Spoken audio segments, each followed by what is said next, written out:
Are you wondering how to unmute Instagram notes? Don't worry, we've got you covered. In this video, we'll walk you through the simple steps to unmute notes on Instagram. Open the Instagram app on your smartphone and go to your profile. Tap on the three-line icon located in the top right corner to open the menu. From there, select Settings. On the Settings menu, scroll down and tap on Privacy. Scroll down the Privacy menu and tap on Blocked Accounts. From the Blocked Accounts list, find and open the profile of the person whose notes you want to unmute. On the person's profile, tap on the Following button.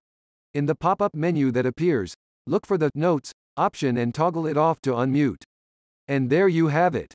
By following these simple steps, you can easily unmute Instagram notes.